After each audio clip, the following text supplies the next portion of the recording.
Today, I'm going to give you the key, the master algorithm of everything. And simply by understanding and using this algorithm alone, you have the single most powerful tool to manifest and to create the life that you actually want to live, and not some unfulfilled existence like most people out there.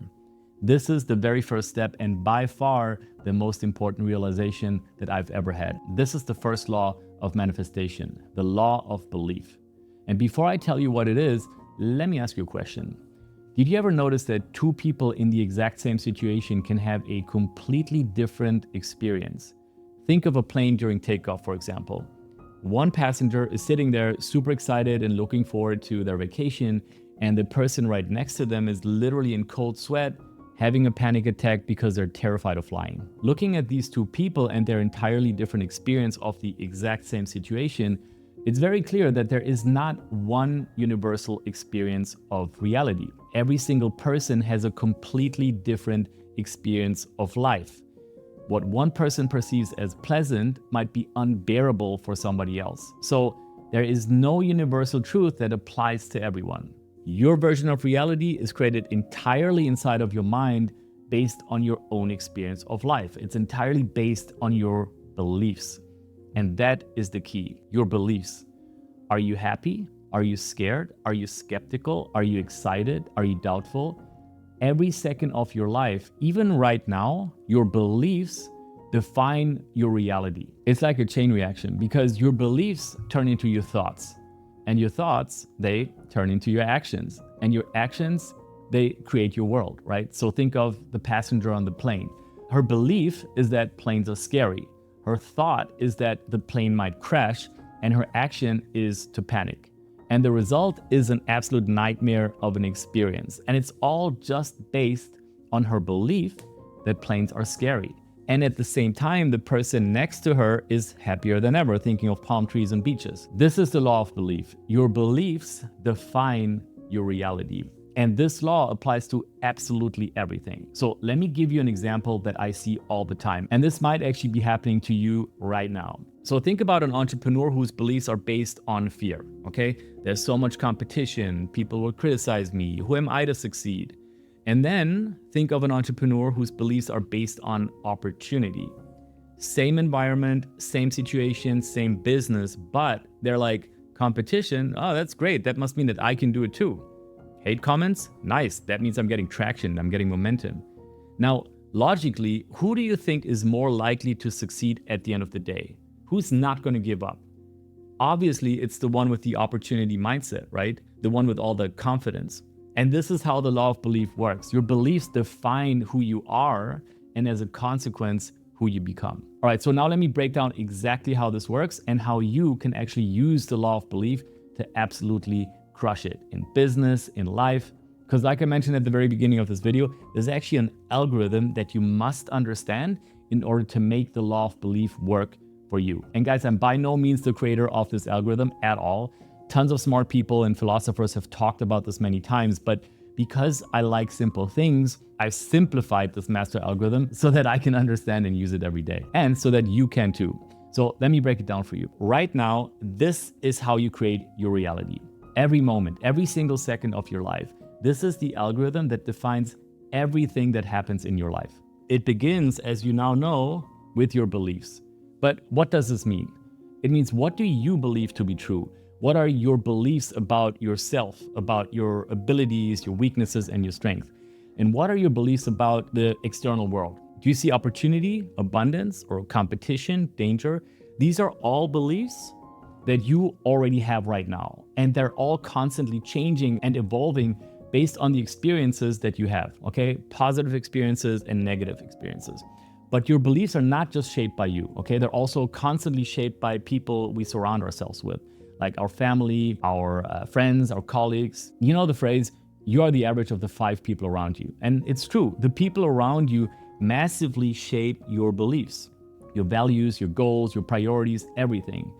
But that's not it. What about the media? Like the content that you consume on Instagram, YouTube, Netflix, the news you read, all of this impacts your beliefs, which means your friends, family, Netflix, Instagram, they all influence who you are and who you become, as we can see in this cycle in this algorithm. If you surround yourself with friends who smoke cigarettes or eat junk food all the time, you are way more likely to become a smoker or become obese, right? If you follow day-to-day news, then you will start to believe that politics and celebrity breakups and sports are really important. And here's why. Because your beliefs define your thoughts. So a belief is the decision that you've already made in your head, right? And beliefs are important because they help us make decisions quicker, like they're shortcuts for your brain. So when something new happens, you don't have to reevaluate everything from scratch. No, you just apply your belief. For example, if you believe that eating too much sugar is bad for you, then you'll probably avoid eating too much candy. Sugar is bad, candy has sugar, so don't eat candy. That's how a belief works. And so your thought is simply your brain applying your beliefs to things that are going on in your life. So let's go back to our example of an entrepreneur. So the guy who's scared of competition and hate comments, whenever he gets a hate comment, his thoughts are going to be like, yep, I knew it. I'm a failure. People hate me. His beliefs become his thoughts. And the other entrepreneur, the one who considers hate comments a byproduct of success, she's going to be like, yes, people are starting to notice me. This is what she thinks about. I'm on the right track. And the funny thing is, they are both right. And this is the next part of the algorithm, actions. That's why both of the entrepreneurs are right, because whatever it is that they think is what will define what they do, okay? So beliefs, thoughts, actions. The scared one thinks that they're a failure, so they will give up because they have already decided that they will fail. And the other one, who's experiencing the exact same reality, thinks that they're succeeding. It's so crazy, actually. So they won't give up, right? They will keep going. They're not better, they're not smarter, they're just living in a completely different reality because of their beliefs, right? And so their actions reflect that. But the thing is that one action alone actually doesn't change your reality. But when it comes to creating your reality over time, the key to making it come true is consistency. Changing your reality requires repetition. So doing certain things over and over again is what makes the difference. Like working out daily makes you fit. Eating junk food daily does the opposite. And it's the same in business. Doing sales calls, posting content, showing up and doing the work, it all requires consistency. And the more consistent you are, the more often you do the action, at some point you will create a habit. And that goes for bad and good habits. And that brings me to the final part of the master algorithm. Actions turn into results. And this is how the master algorithm creates your reality. Now here's the thing. The algorithm doesn't end here. It doesn't end with results. Actually, the truth is that this is where it all starts, because the manifestation of your reality begins after you see results, because results create more belief. In order for us to believe in something, there needs to be some kind of proof first, like we need to see results. Otherwise, we might not believe. And I want to share a story with you that explains this perfectly. So this is the story of the 4-minute mile. Up until 1954, people thought that it was physically impossible for a human to run a mile in under 4 minutes. Nobody had ever done it. Athletes tried for decades, and the closer they got, the more it was believed that the human body is just unable to run that fast. It was considered a physical law that no human will ever be able to run a mile in under 4 minutes. Until 1954, an athlete named Roger Bannister actually did it. He ran a mile in under 4 minutes. So for decades, people tried and failed until one day, a crazy talented freak athlete finally managed to do it. What an exceptional guy, right? Well, for sure, he was a great athlete, but what happened next makes no sense at all. It took only 46 days for the next person to crack the 4-minute mile. And 2 more athletes did it within a year, and then 50 more within a decade. So for decades, everyone said it's impossible, and then one guy does it, and suddenly the law of physics changed? Like, it's crazy, right? And today, running a 4-minute mile is impressive, but it's very common. So what does this tell us? It tells us 2 things. 1, our beliefs define what is possible and what is not possible. If we believe it is not possible, then it is not possible. And 2, seeing is believing. Our beliefs are not carved in stone, okay? And the absolute most powerful way to create belief is seeing proof, seeing results. Now, one thing is to see results of other people. They can be powerful and inspiring, and they absolutely shape our beliefs. But by far, the most powerful results are the ones that we create for ourselves in our algorithm. And again, these can be good or bad, right? If we try and fail, we get discouraged. We've proven to ourselves that we can't do it.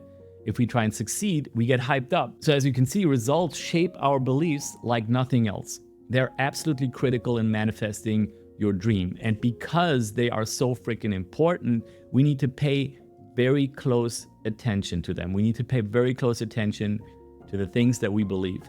Just to remind you what we're doing here, we're manifesting your dream, right? And this master algorithm here is the key. And we're not going through the cycle once and we're done, okay? We go through the cycle over and over again. We create beliefs, we take action, and we get results.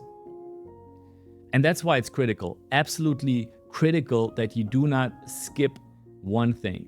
You absolutely always must, without an exception, analyze